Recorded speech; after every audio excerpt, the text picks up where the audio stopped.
doing? Will somebody tell him to give it to me? There's something loose between my legs. I don't know. Let's go! I'm heavier than a freaking boat. Nothing that you can say can make that any better.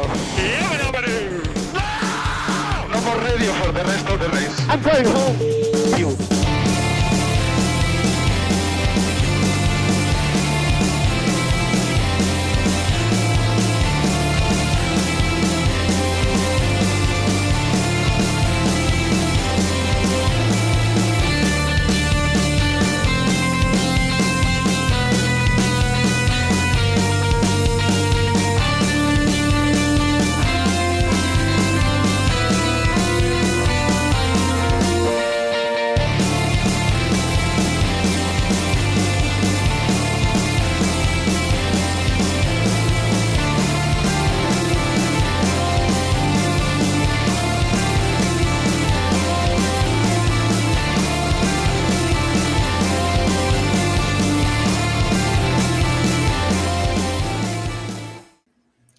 Hello and welcome to DRSFC, an F1 podcast by soccer nerds.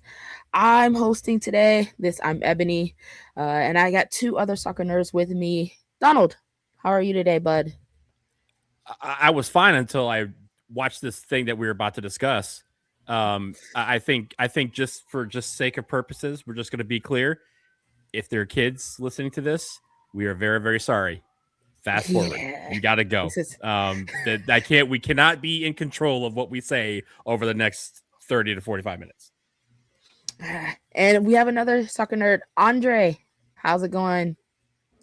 I'm doing well. I thank you, Donald, for that disclaimer. I think it's important to get off top because there will be language unsuitable for children on this episode. Because even though it was 2021, which is by now 5 years ago, which is bonkers, the emotions are still big. You both have alluded to it. We've mentioned this before on several pods. This is the episode 2021 Abu Dhabi. This is how a lot of people came into this sport, and there's some big feelings around it on both sides. We're going to give you our side because our side is Lewis is an 8-time world champ. But we got to get there first. So Donald, tell us how we got to 2021 Abu Dhabi, final race of the season. So before I do that, you mentioned that this is kind of the race that a lot of people got in on. This is also the race that a lot of people exited for the one for a couple of years. That's fair.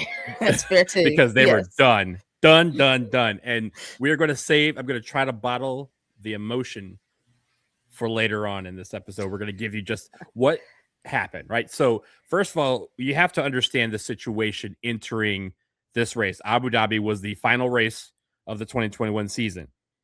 And it came down to, obviously, there's a lot of, 20 guys in this world championship, but it was down to two drivers. It was Max Verstappen and it was Lewis Hamilton. Lewis Hamilton was at that point a four-time defending world champion.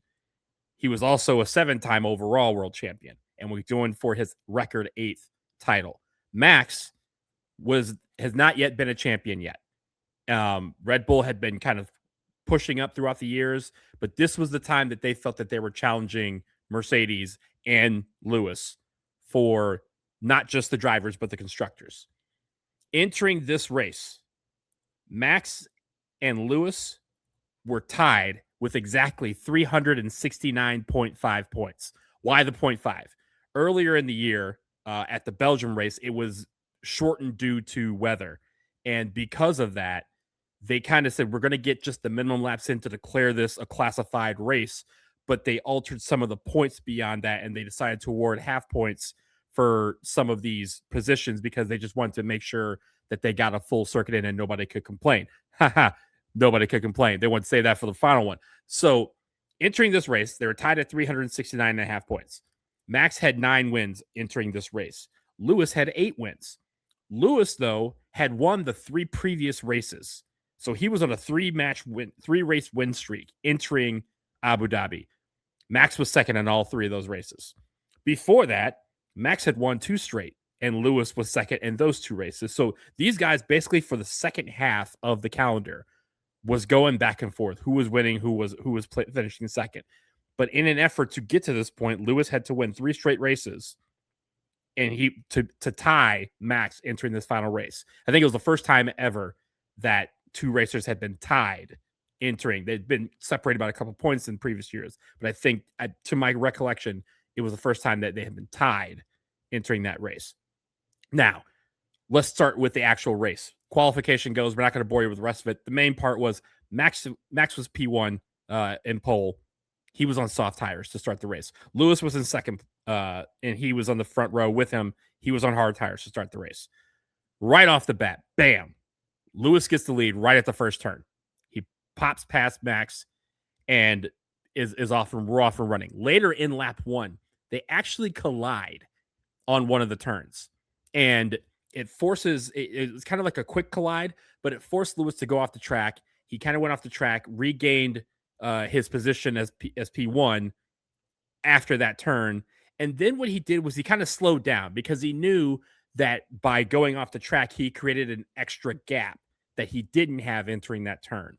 So he kind of slowed down to allow Max to get back to close to where he was. And then he hit the gas and we were off and running again. The stewards review it. Red Bull complains. The stewards review and rule there's no investigation needed. He gave the advantage back in a way. He didn't have to give a place back because he was already in first. So what he did was they said, hey, the advantage was there was no advantage. He gave that back to you. You basically came up to his shoulder, and now we're off and racing again. So again, I mentioned that Max was on soft tires. Lap 14, Max pits for hard tires and comes out in 5th place. Almost causes Charles Leclerc to crash coming out of the pits. Again, another thing.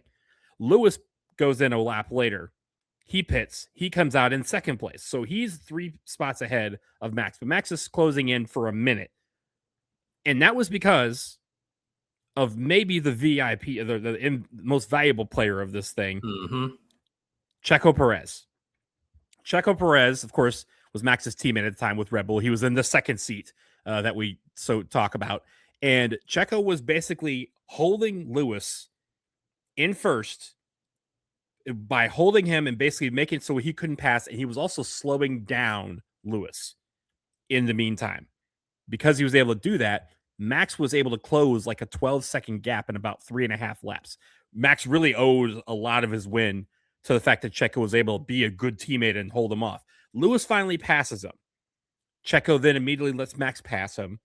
But Lewis, once he got that clean air, he was gone. He was able to build up a lead on Max. We get to lap 35. Antonio Giovinazzi retires from the race, but he pulls his car off the road in kind of a precarious spot, which will require, instead of having one of those safety traps that they can exit through, they kind of had to get the crane to get the car out of there. So there was a virtual safety car. Max pits. Lewis doesn't.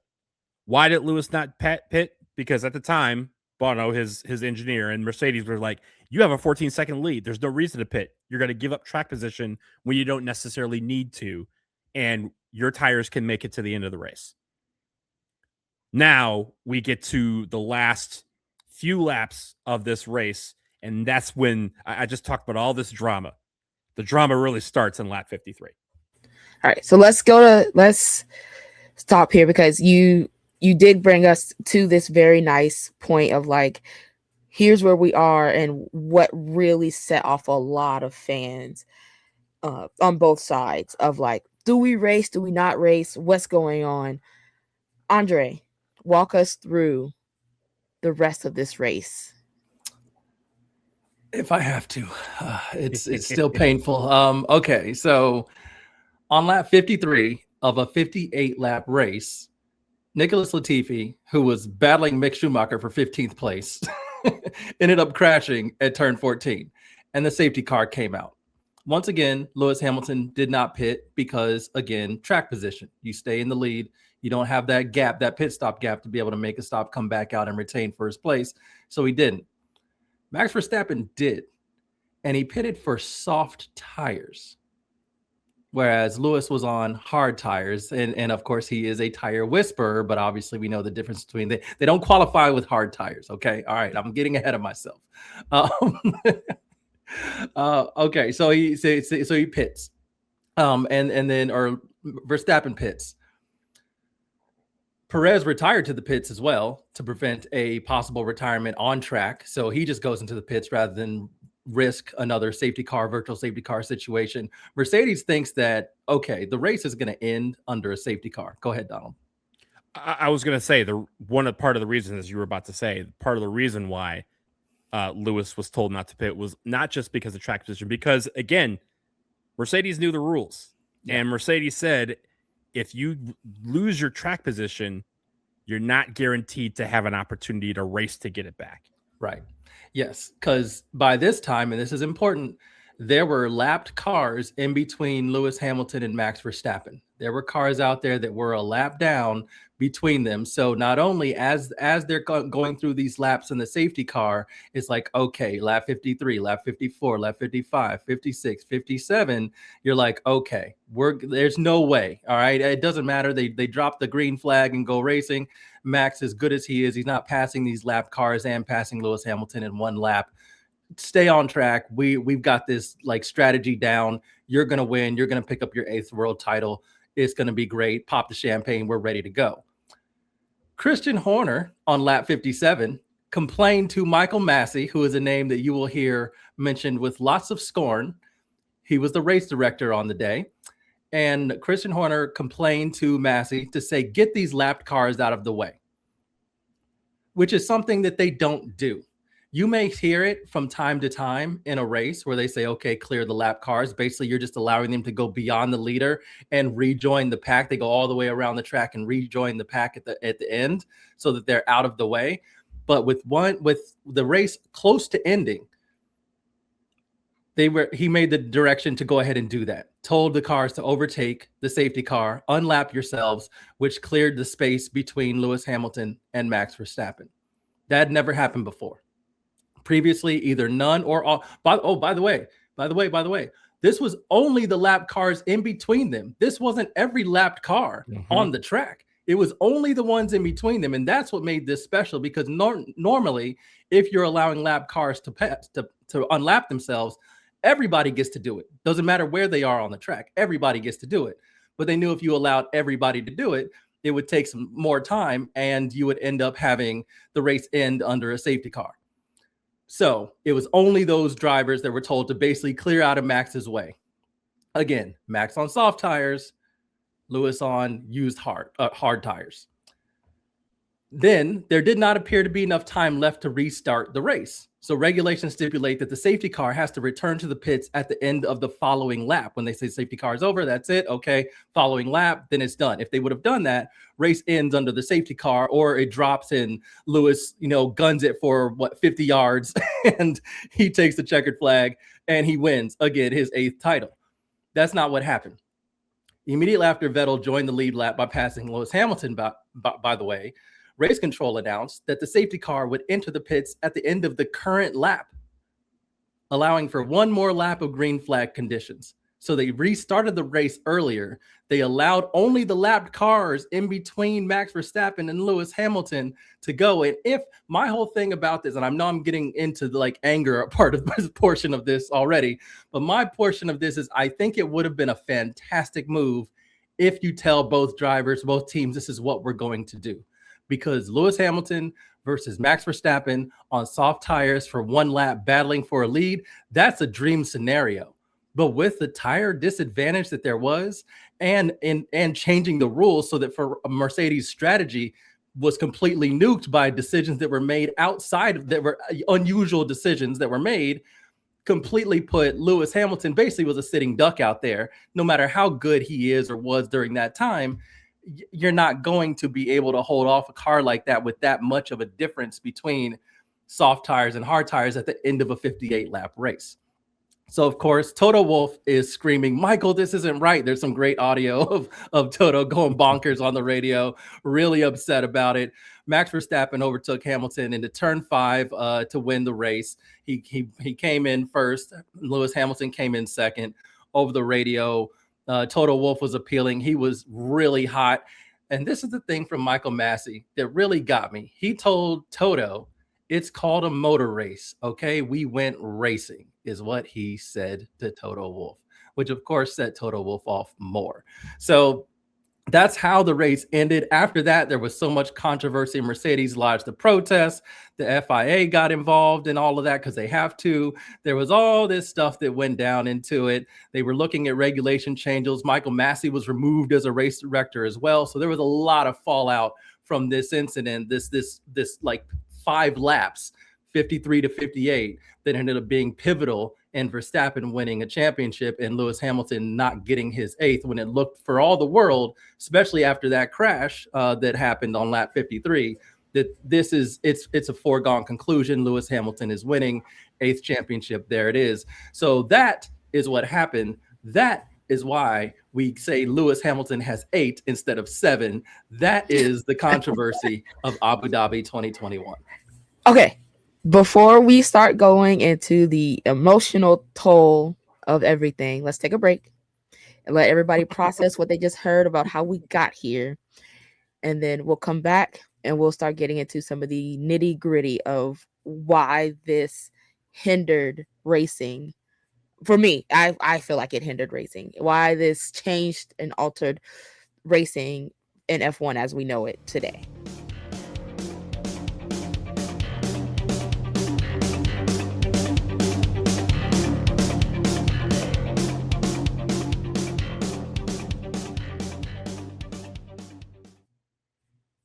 And we're back. Alrighty. We know how we got to 2021 Abu Dhabi. We know what happened. Let's just talk about it. Let's start with the fact of, you brought up some really good points, Andre, of like what happened from lap 53 to 58. Let's start with the unlapping of the cars, because we had seen in previous races, like you said, it was either nothing happened or they all unlapped. This one, they were just like, no, you 3 cars, get out the way. Let's go racing. That right there set off a lot of people's, because like you said, when you quoted him, he said, we went racing. But that's not what you've done all season. That wasn't what you were doing all season. You made the rules and then changed them in the end. I want to hear from you both. Let's start with you, Donald. What were your feelings when you heard the radio call for that moment? First of all, rewatch this race. I forgot how many times that, we get the radio calls between a driver and his pit crew, right? Or driver in his garage. We don't get any of the constructor versus FIA radio anymore, and we did a lot back then. In that race, it was like the most dominant of the radio calls, which I appreciated. But I will also say this: I'm going to take you back to the year 2000. Probably for the 3 of us I know, and probably for a lot of people listening to this, equally aggravating moment. Bush v. Gore. All right, everyone remembers Bush v. Gore, what it meant and what the case was about. I'm not going to bore you with that part. But in the Supreme Court ruling, one of the very last sentences said that ruling that they had made on Bush v. Gore was, quote, limited to the present circumstances, end quote. That means that case was only going to apply to, the ruling was only going to apply to that case and to no other case moving forward. It was the first time in the history of the Supreme Court, and to this date, the only case in the history of the Supreme Court, that has been limited to the present circumstances. That's what Abu Dhabi 2021 is. That ruling, first of all, let's talk about the fact that they actually weren't going to unlap any cars. They said that to Red Bull on lap 55. They said, if we get back to racing, we're not going to unlap any cars because we're not going to have any time. And even the guys talking on the call were saying, this, I know Red Bull's complaining here, but this actually helps them, because if they unlap all the cars, we're not finishing this race until all of them are done. And that means we're finishing under safety car. They won't have a chance to get back in this race, at least with the cars between them. And they restart at lap 56, 57, Max has a chance. So first they weren't going to do any of them. And then inexplicably, like, they didn't make the call, right? Like, all of a sudden it was lap 57, cars coming off, The five cars between Lewis and Max are gone. They're being unlapped, and everyone else stays in their position. Here we go. It was in a span of like 10 seconds. You see the video of Toto Wolff like saying, "What the fuck?" And then picking up his mic going like, Michael, like you see him like scrambling because they had been told, ain't no car's going to be unlapped. And even if we get back to the race and those cars are going to still be there. And all of a sudden he's like, what are those cars doing? He's picking up his mic. He can't even like turn it on right. He's like, Michael, what is this? Is not right. This is not right. The fact that they have done that. And again, this is the only time in the history of Formula One they've made a ruling that has only applied to one race and never again. That is what aggravates me the most about this. And the thing was, Michael Masi, who again, as you mentioned, Andre, got removed as race director after this, which is a telltale sign that you fucked up. And they don't want to say nothing. They're just they want to quietly remove him, but you don't quietly remove the race director of Formula One. But that tells me that Michael Masi knew what he was doing was going to potentially cost Mercedes. It could cost Mercedes the constructors if they crashed, but it definitely was going to cost Lewis his eighth world title, and he knew that was going to happen. And I'm sure the call came from Red Bull to make it happen, and he sided with Red Bull at the very last minute at a time where Mercedes couldn't counter. And I think that's the worst thing of all. Ebony, as you mentioned, if they had announced that before, like, hey, the safety car, we got a safety car coming in, but here's what we're about to do. Guess who would have pitted immediately? Lewis. They would have said, fuck track position, get you some new tires on because Max is doing the same. At least we can battle. You got a couple cars between you. We can work with that. But they didn't. They waited until the very last minute, sprung it on everybody, knowing that Red Bull was ready for it and nobody else. I think that was the worst call of all. And that's why Michael Masi, it's on site when we see you. Oh, it's absolutely on site for him. And so I'm with you. Like, that's the thing for me is Mercedes was in a situation where the only way they were going to lose that race is if the race director did something unprecedented. If you leave the lap cars there, Max is not clear, even with blue flags. We all know, especially the previous era, especially those era of cars, which was like the beginning of ground effect and on trying to understand the aerodynamics. Even if you have the blue flags and they're supposed to get out of the way, it's going to disturb and just make it difficult to make up ground on a car that has clean air like Lewis Hamilton had out front. It's going to be difficult. So either they have the five cars in the way and one lap, maybe Max gets right behind you at the end, but you can cross that line, take the checkered flag and win, or we're ending this under a safety car. Those were the only two options because those were the only two options that have ever been the only two options. That's it. Either every lap car unlaps or they don't, and you have to pick your way through them. That's it. And even the blue flags, right? Like, it wasn't like they were unlapping 15, 16, 17, 18. They were unlapping 8, 9, 10, and 11, which means that all 4 and 12. So it means those drivers were going for points. Yes. So it's not like they were just going to be like, oh, my bad, Max, go on through, man. Right. Like, they were fighting too. That's that's where it's messed up. And that's where Mercedes is saying, like, no matter what happens in any rational reality, we're winning this race.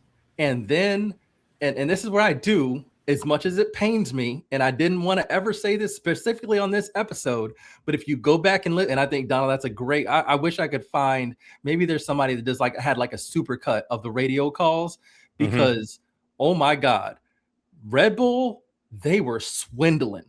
Like, they were top tier scamming hard. They were in that man's ear, constantly peppering him, getting him to believe things that were not true, that were not realistic, that were not fair, getting him to side with them. And I mean, they just kept on. And it was all, the tone of it was like, oh, well, Michael, you know this. And, oh, well, what if you do this? Then that's fair. Like, they really manipulated that man in real time in a matter of like 4 laps to where he made egregious decisions, multiple egregious decisions because of how convincing they were. And it was Christian Horner and it was everybody's lovable Jonathan Wheatley, who got himself a nice little rebrand in terms of career with Drive to Survive, which we are going to recap soon.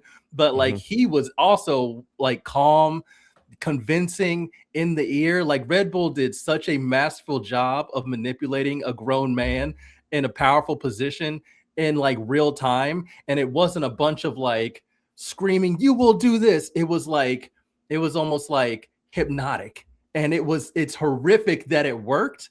But if you just listen to it as like a study in human psychology, it's fascinating. But oh my God, it should have never happened.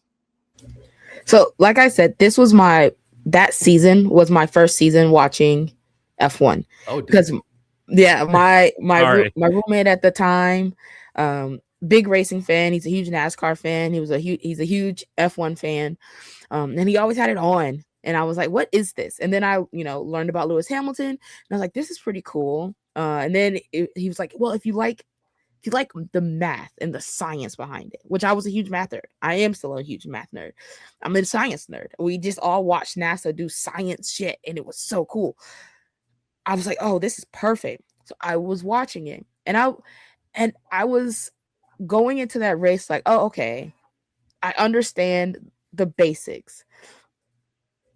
And then I watched the basics get unraveled in real time, and I was like, "This doesn't make any sense. Why would you only unlap the cars in between? Because that's not what you've done." That is the question.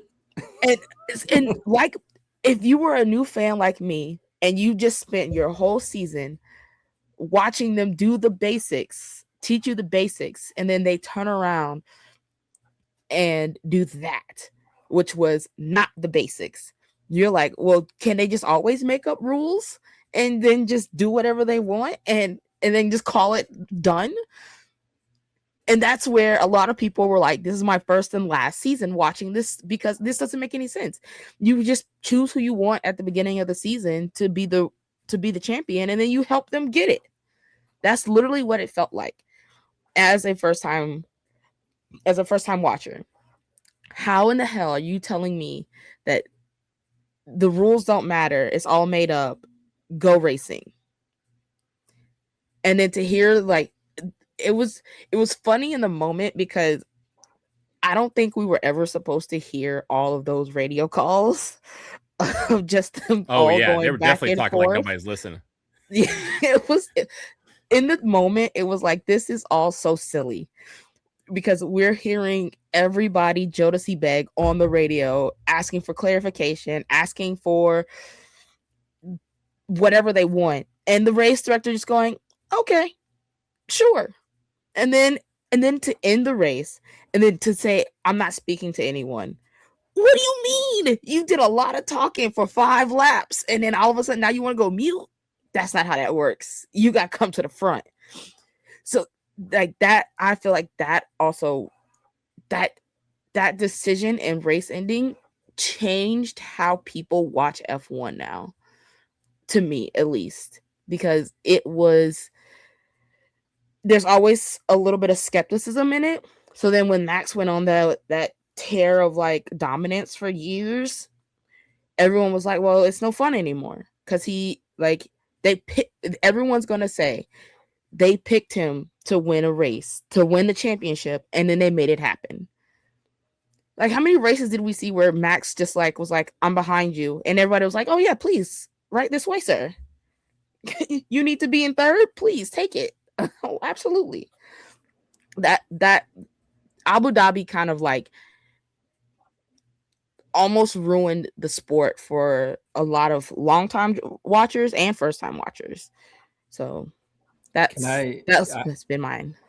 I found a transcript of like the lapped cars conversation. And again, there's plenty, but yeah, let's listen to this real quick, because you can hear it. So Christian to Michael Masi. Yes, go ahead, Christian Horner. Why aren't we getting these lapped cars out of the way? Masi, because Christian, well, just give me a second. Okay, my main big one is to get this incident clear.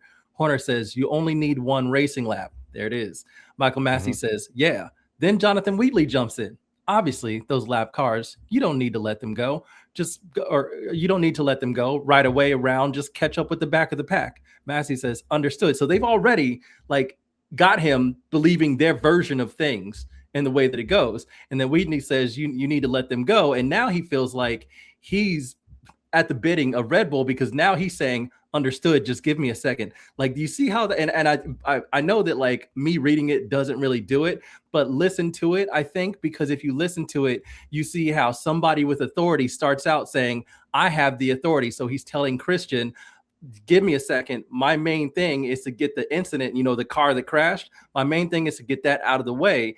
And within a matter of 2 or 3 other radio messages, he's telling them, understood, give me a second, I'm going to do what you want, understood. Like, he lost all of his authority and power with just a slight swindling of a couple messages from Christian Horner and Jonathan Wheatley. It's diabolical. It's absolutely what you try to do, but it's diabolical. I don't even know, like, I don't even know if I would try to do this, because you know in your heart this is diabolical. If you win the race, yes, okay, you celebrate champagne, everything, like all the glory and riches on the other side, but everybody knows this is wrong. It's just the fact that he literally like, he's like, the car crash is my main concern, and they're like, yeah, we heard you on that part, but but these lap cars, though, let's go ahead and get those out of the way. And again, all we need is one racing lap. So that's like a version of things that doesn't exist. You don't have to. You can finish a race under a safety car. It's happened plenty of times. We've seen it. Like, you do it like that. There is last year. Yeah, there is no requirement for a racing lap. That's why Mercedes was like, we're good. We know what's going to happen in this scenario, because this is what always happens in this scenario in the history of F1. And the fact that he all of a sudden was subscribing to, they just like snuck that in there like a Jedi mind trick. Oh, we need one racing lap. And he was like, oh yeah, we need one racing lap. Let's get these lap cars out of the way and let's do a racing lap. And it was like, in what reality, my guy?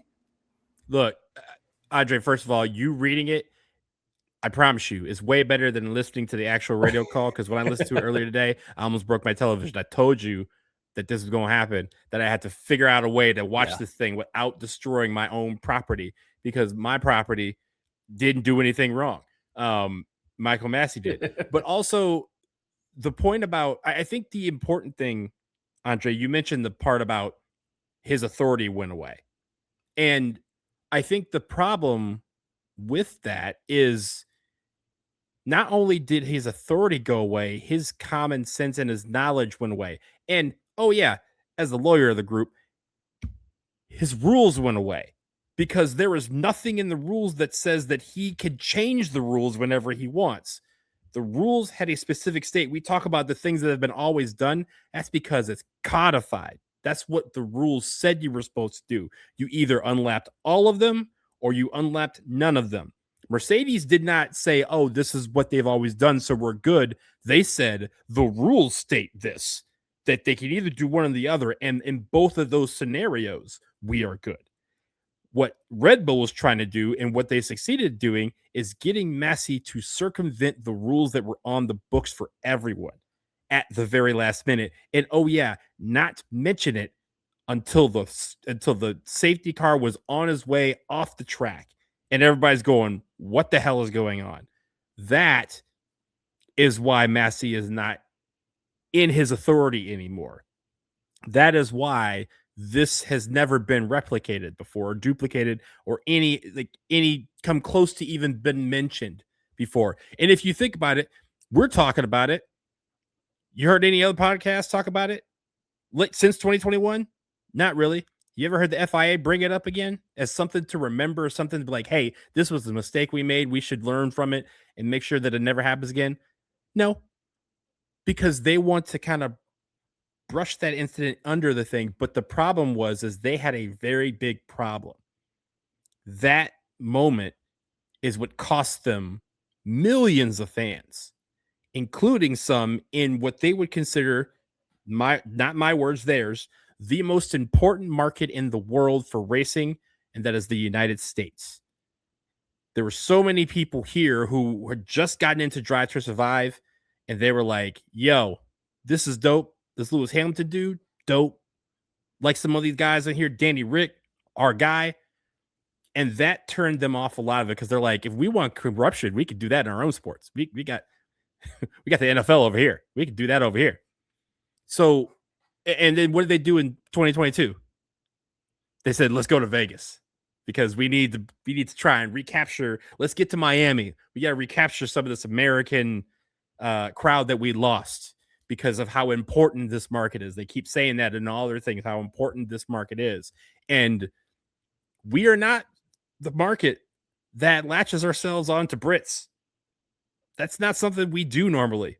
But Lewis Hamilton has that je ne sais quoi, which is French, I know. He has that it thing, that it factor that brought us to him. His racing, his bravado off the track, all the things, all the humanitarian things he's done, the fact that he's a sir. We don't even call him sir. That's not our thing, right? But the idea that all of that went by the wayside for one racing lap. That's what they threw. They tried to throw away, again, their most important market, their home market, if you consider the United Kingdom as F1's home market. They tried to throw that away too. Over one, where someone go, I just wanted to race. Okay, Masi, if you want to race, get in a fucking car and race. But that wasn't his job then. And the problem was he decided to usurp his own authority to circumvent the rules to help out one team. And that's why Red Bull has been number one, public enemy number one for the last 5 years. I just went back and listened to that portion of the radio call. And yes, you're correct, Donald. It does piss you off. But I think what's even more interesting is that, because if you weren't there at the time, like it does sound like, and we warned y'all off the top, we're going to be angry in this episode. All right. We are Lewis Hamilton fans. This was a gigantic fuck up that really targeted Lewis Hamilton. And I want to get into his perspective on this in a second. But if you listen to the broadcast, they're saying Lewis Hamilton is on his way to an 8th championship because they've seen enough races. They've been in the sport long enough to know Max doesn't have the time to do anything, either with those cars in the way or we're finishing under the safety car. Either way, they were saying, here goes Lewis Hamilton heading to a, so they were starting the buildup on like lap 56 of, oh, this is over. And so it's not just our perspective that it was that was it, or that Mercedes was 100% right in their strategy calls, but they were. It was just consensus of the way that this has always been done. This situation always plays out the same way, or one of two ways every single time. There is no third way until they made a third way. And so I think the other thing for me is thinking of Lewis Hamilton's perspective, because he's right behind the safety car. He's doing the weaving, trying to keep his tires warm, right behind the safety car. He doesn't know what's going on because Mercedes doesn't know what's going on. And they're talking to Michael Masi, trying to figure out, hey, like reacting to the decisions he seems to be making and being like, yo, what's going on? So he's not getting a ton of information. And so think about this. You're Lewis Hamilton. You're heading towards your 8th championship. That is a record. That's it. Like, that's like history. Like that is incredible. Like, you think you're on route to that. You've been enough races. You know that this scenario is perfect for you. You're gonna end up winning the race. And he got to that, number one, fair and square. Every time Max got close, he pulled away from him. Every single time Max got close, he pulled away from him. So he was in the lead fair and square in that race. And you're thinking this is great. And then suddenly you see cars behind you start unlapping themselves. They zoom by you in the safety car. And you got to be thinking, hey, what the hell is happening? What's going on? Why are they unlapping themselves? Okay, well, that's fine. I guess this is going to end under a safety car if all the cars are going to unlap me. Where's everybody else? Just those 5 behind me? That's it? Nobody else is going to unlap? That's just those. Oh, and we're going to go to green flag on this lap? The current lap, not the following lap? We're going to green flag. Oh, and Max Verstappen's behind me with soft tires on for one lap? Like, just think about the mind fuck that has to be. Like, I legitimately thought there was a good chance he was just going to quit the sport. He was going to be like, because he said he considered it. Yeah, I mean, and how could you not? I mean, this is the thing that, like, and I get it when it comes to winners. Like, we've had this with like the New England Patriots in the NFL, that dynasty, or you have the dynasty of like the Boston Celtics, or you have the dynasty of the Golden State Warriors or whatever. Like whenever you have these long running dynasties, people just get fed up of them. And so, yes, Lewis winning so many back to back is like, okay, is any like, it's like that joke where, Bayern Munich will win and the men's team will win like their first couple games, or they'll beat Dortmund early in like the first 5 games. It's like, well, congratulations to Bayern Munich on winning the title. Like it felt like that with, okay, Lewis Hamilton, there he goes. All right, he won another one. But just because that, you can't change rules just because you have somebody who's so dominant and you want to inject a little intrigue. The intrigue was already there. As Donald mentioned, the buildup to this whole thing was these two guys are scrapping. They go like Max has a string of wins. Lewis has a string of wins. The points are tied. It doesn't get any better than this. Is it a little anticlimactic if this last race ends under a safety car? Sure, but it's fair. It's what you've always done. And again, if you want to say, all right, if we're going to do something wild and bonkers to this, put them both on soft tires and let them go for it in a lap. Like I would have been here for that. Lewis might have lost, might have won. It would have been like, this is very unprecedented, but at least it was a fair fight. The way they did it, it was never going to be a fair fight with Max Verstappen on soft, Lewis Hamilton on laps old tires that were hard. There was no possible way anybody without crashing him, which is something that would have been on my brain. I'm like, oh, as soon as he passes me, I'm T-boning the hell out of this man. Like, I don't care. Like, I'm not letting this happen. But he just saw him go by. And yeah, you live in that situation and think about it from his perspective. It's amazing to me that he still wants to be in this sport and is so deeply committed to it. Because I'd have been like, okay, fuck y'all. Y'all clearly don't want me here. As much eyeballs and new market and audience that I'm bringing to you, the millions in endorsement deals, like I'm your star guy. And I have been, and I'm black. This is something y'all have never deserved because it's not something you really have ever wanted in your sport. There's so much that I'm bringing to you, and I'm shouldering the burden of all sorts of things that are coming out, from trying to diversify the race teams to the broadcast to everything else. And this is how y'all do me. Oh my God. Let me paint another scenario for you. Let me flip this, because we've talked about on this pod, we've talked about at times the seemingly unfair advantage that Red Bull has in the fact that they have a second team. Right? This time it was AlphaTauri was the name at the time. Let's say the roles were reversed. Let's say Max was in front with 5 laps left. First of all, just stop there. Do you think for 1 second that Christian Horner wouldn't instruct Yuki Tsunoda or Pierre Gasly, who were both on AlphaTauri at the time, to run their asses into a wall and get a safety car out there? Oh, absolutely. 1 billion percent. 1,000%. 1 billion percent he would have made that call and said, one of y'all need to do that for the team. Then let's say there is a safety car. Do you think they would have unlapped just 5 drivers? I was 100%. They absolutely, if it was reversed, they absolutely would have never unlapped those 5 cars. It would have ended under a safety car, 1,000%. And that's just, we all know it. There is a very clear undertone of racism that happened within those 5 laps. They did not want him to have that. They did not want him to have that. They didn't want him to have history. They don't, because that's not what this racing has never been black. And now it is, both in F1, or at least POC, in F1 and NASCAR. You think they want Bubba Wallace out here just like dominating races, and they want Michael Jordan being a successful owner of teams? Hell no. It was always in the back of Masi's mind of like, something's going to happen, but how do I help whoever can stop Lewis Hamilton? I 1,000% believe that. And that's what I've believed that since the checkered flag of 2021 Abu Dhabi. Let me talk about some other things that because I watched this race and it pissed me the fuck off, and I want you guys to be pissed off too.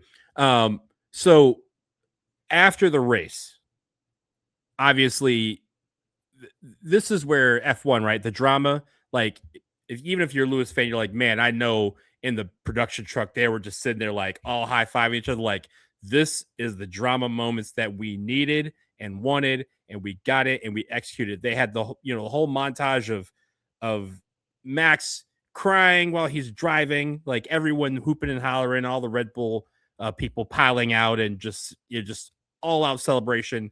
And then they show Lewis, who can't even get out of his car. Like, he's just so out of it. He's just so upset that he can't even get out of his car. And if you notice, I noticed a few things. I noticed it then, I noticed it again. One, almost every driver comes up to Lewis and is like, bro. Like, every one of those drivers knew that he was screwed. Every single one. Lewis, of course, took a minute, tried to compose himself, and he did what Max didn't do. He went out and congratulated Max. He said, he shook his hand, like gave him a hug and said congratulations to him before Max was interviewed. Max went through a whole interview, did not mention Lewis's name that one time. Ain't no way I would have done that if I'm Lewis. Yeah, they then Abu Dhabi would be burning. Yeah, they then, because he was second, right? They then let Carlos go. Carlos was third on the podium, and they let Carlos go second. So then Carlos is basically like, let me go while he kind of gets himself together.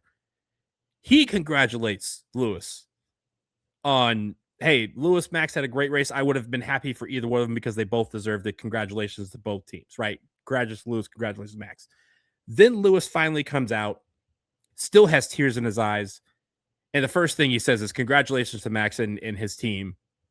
And he said, I thought we deserved it. But it wasn't meant to be, right? The most gracious that he could ever be.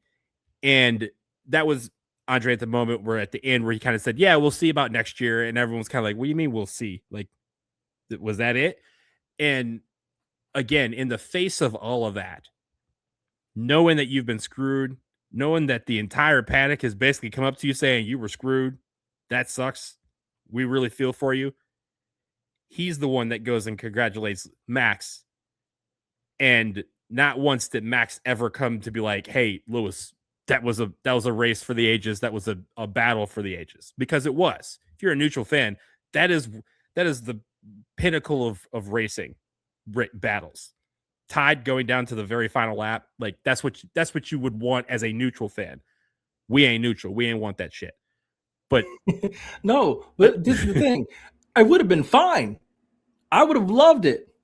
Nope, I wouldn't have. I wouldn't have. In real time, I wouldn't have. It would have been stressful. I agree. But it would have been fine if they wouldn't have made the decisions to hand Max advantage over advantage over advantage. So you unlap the cars and you restart the race sooner than you ever have after a safety car. Like, that's not following the rules. Like, if Max would have had to pass those 5 cars and then got close to, I would have been biting my nails. I would have been losing, like shaking and like hugging my knees. Like, I would have been struggling, but I still think Lewis could have done it and held him off for one lap. And it would have been great. Like, that's the thing that gets me is like this, it would have been great either way. Like, the battle throughout the entire season culminating in this, it's unfortunate that a crash happened at the end, but that is racing. That happens, right? And so the fact that you even got this scenario is good enough. It's fine. But they wanted more and more and more. And it's the fact that Red Bull was sneaky enough to realize that this is a situation that could be manipulated in their favor. I'm still heated about it. But yes, I you're absolutely right about it. But again, like, all of those telltale signs, right? And even, if you even go into the 2022 season when it was clear that Red Bull just had this car that nobody was going to match, and everyone was just like, still like, man, can you imagine, like, if they had done what they were supposed to do, like, Lewis would have been still the top dog, right? He would have been an 8-time world champion. He would have won 5 in a row. Mercedes had won 8 constructors in a row. They would have still been 1A. And teams would have had to go after him. But now he kind of launched it. And he still had a decent year by other people's standards, maybe not by Lewis, because he didn't win. But I think that set into motion a string of things just like in his mind where he has to figure out how to overcome that. The next time he wins a driver's championship, if he can get his 8th, it will not only be sweet because it's historic, it'll be sweet because he finally can put to rest the demon that was created in Abu Dhabi 2021. Yeah, and that's why like him going to Ferrari was also such a big deal, because and remember, the year before Ferrari was winning races. Like they were right there neck and neck with McLaren. It was like, oh, if Lewis can get his 8th in Ferrari, it'll be all worth it because Ferrari is iconic, red car, all of that, all the greats that have driven for Ferrari before and won the championship with Ferrari. Like you just say, okay, fine. If it had to be this, like taking the long road to this 8th, okay, fine. Not of his doing, obviously, but like that's the whole point, and it would have been interesting. The thing that gets me, and this is kind of the last point I want to make on this, is that this is why I react so different, like so loudly and aggressively when Max talks about these current regulations and how they're not real racing. Because think about all the things that happened in that race that allowed him to capture that title. Like Donald said in the buildup, it wasn't just this scenario, which is wild in terms of the race director making wild decisions and calls. It was also Red Bull used that second driver, Checo, who had to retire his car anyway, to hold up Lewis. Like that, and yes, that is part of racing, but that was not, he did not catch every single time he got close to Lewis Hamilton in Abu Dhabi 2021, it was because of something else. It wasn't his own driving skill. It was Sergio Perez holding him up. It was the safety car bringing them closer. It was the lap cars being told to get out of the way. Every single time he got close in that race, it was not because of him.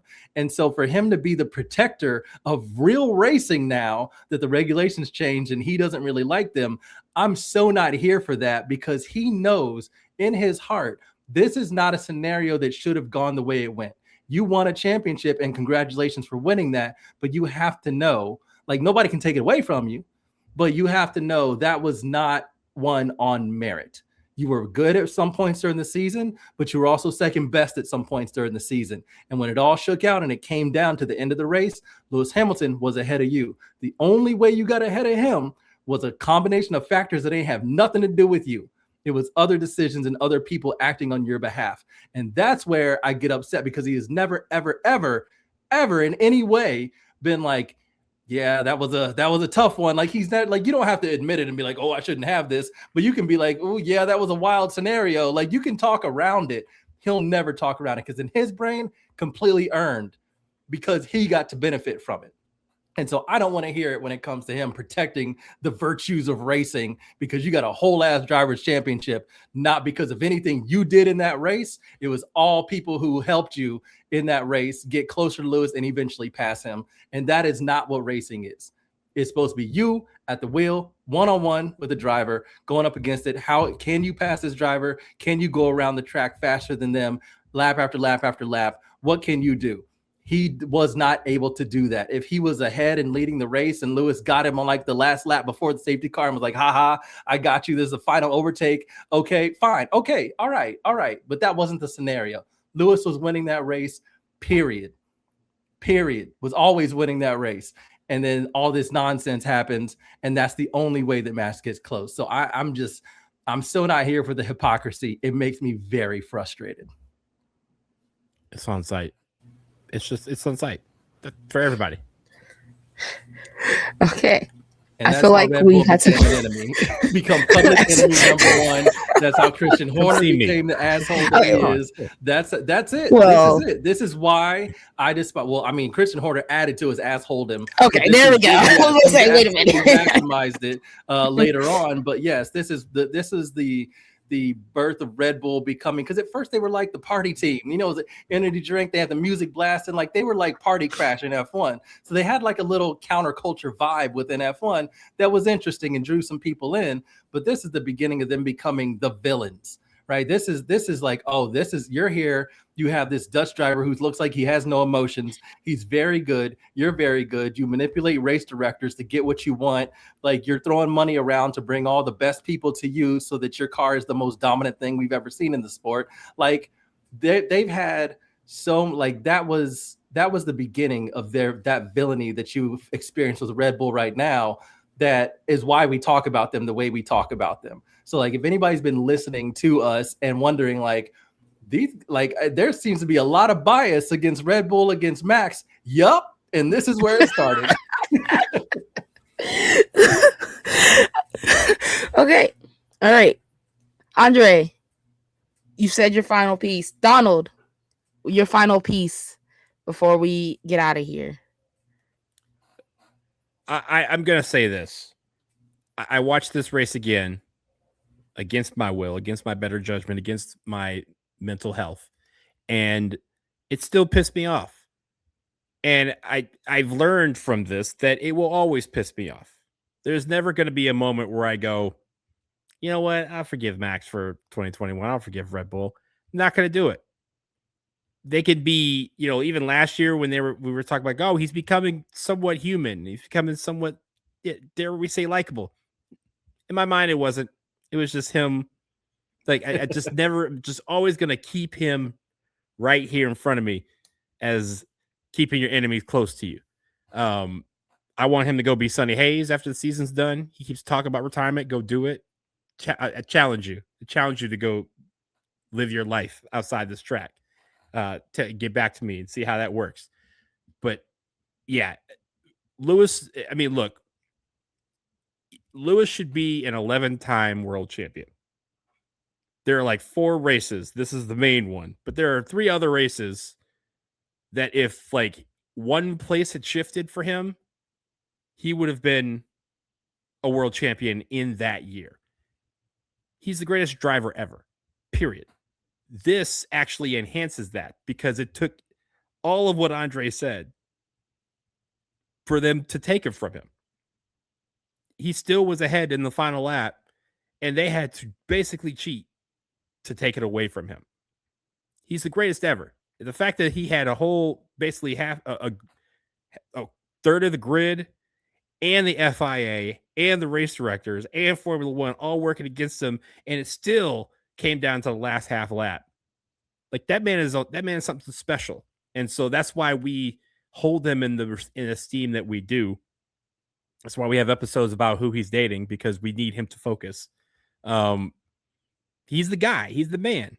And this, I want to burn this tape, but I also want to keep it because I want people, whenever people start talking about, oh, I can't believe my team got hosed, I just want to send them a copy of this and just be like, watch this. And you come back to me and you calm down and you tell me how that compared to this. Because in the case of world sports, this is one of the biggest controversies that will ever happen. Besides collusion in like a FIFA World Cup, which is now why we have the group stages in the same time, like in the group. Collusion, that's basically it. Because if you're thinking about 2, and then there's a cricket controversy from years ago, those are your 3 top sports in the world. This is going to outlast everybody that's on the grid now. It's going to outlast Masi's ass, MBS, everybody. Christian Horner, all those guys will leave the sport in various ways and never come back. This will still remain. And I hate it for Lewis, but hopefully this is when his last checker flag comes, he can look back and say that I at least won 11 of them because they had to take away 4 from me for this to happen. I'm proud of us. We did this in under an hour. We let out a lot of feelings. I'm so proud of us. Part 2.